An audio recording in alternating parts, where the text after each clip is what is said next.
Back to follow-up segment tonight. As we reported last week, from 1960 to 1990, violent crime in the USA rose an astounding 353%. So in 1994, President Clinton signed into law the Violent Crime Control and Law Enforcement Act. That law mandated much tougher sentences for violent criminals and drug felons. In the following years, 1995 to 2012, violent crime in major American cities dropped 46%. Nevertheless, President Obama remained soft on incarceration. We know that simply locking people up doesn't make communities safer. It doesn't deal with the conditions that led people to criminal activity in the first place, or to return to prison later. President being a sociologist, not a criminologist. Joining us from Miami, Andell Brown, criminal defense attorney. So first of all, Counselor, the dramatic crime drop in America, what do you think caused that? Well, the exact causes are multiple, but one thing I'd like to note is that the crime drop began in 1992, 2 years before the bill was even enacted. So 1994 crime bill is not responsible for the crime drop. We know that much. Well, we don't know that much because here are the stats. In 92 to 93, violent crime dropped 1.3%. 1.3%. In 1993 to 94, violent crime dropped 4.5%. So all total, that would be about 7.5%. After the 1994 legislation, that's when the huge drop started to occur. And almost every criminologist says it's because the bad guys were taken off the streets and given big time sentences, so they weren't able to corrupt other people and they weren't able to cause mayhem. Do you deny that?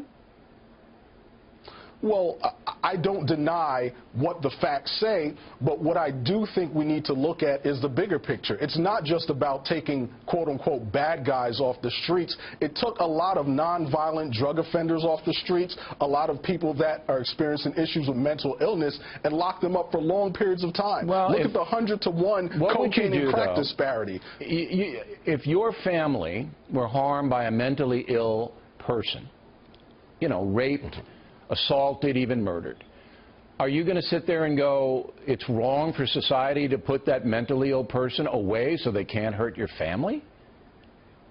Violent crimes like rape and murder deserve stiff penalties. It's the crimes that really aren't to that extent, such as, you know, trespassing or other things like that, well, I don't where think a mentally ill person may not know the boundaries. Oh, yeah. No.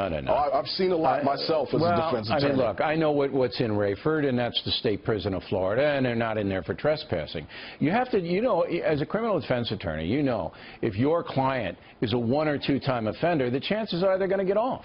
All right, you're going to do 4 or 5 times before the state wants to spend the money to put them out.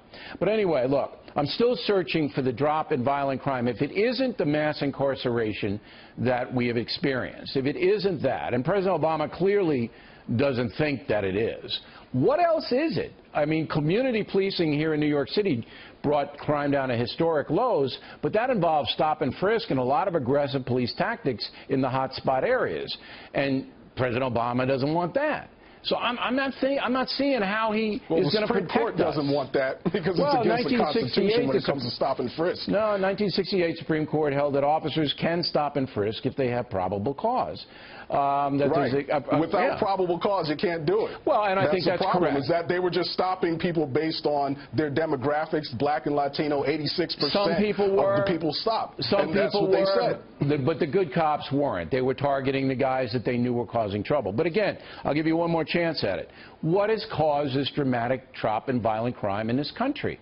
What? If not in putting the bad guys away for long stretches, what? The criminologists have pointed at a number of different factors. One of the factors they say is the increase in police officers. More police officers have been hired. They're on the job. They're patrolling more. That's one of the main reasons. All right. The other reasons have to do with when we increase education, when we increase funding for people with mental illness and other things like that. We take them out of the criminal justice system and we provide alternatives. But remember, we spend an enormous amount on education now. In the developed world, spend the fifth most proportional of any country. So we are there, but we appreciate it, And in the developed world, we're incarcerating more than anyone else. But we're safer, much, much safer. That's the trade. But I got to go. the safety doesn't have to do with the incarceration. Thank you. I do. I believe the opposite. But it was a good debate.